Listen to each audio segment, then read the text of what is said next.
Doctors की गैर जिम्मेदारी की वजह से, उनकी सर्जरी की वजह से मेरी आईसाइट चली गई।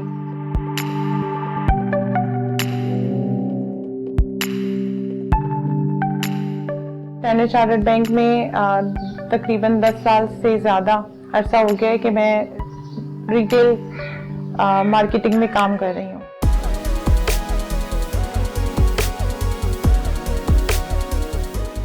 मैंने एमफिल और पीएचडी भी कराची यूनिवर्सिटी से ही किया।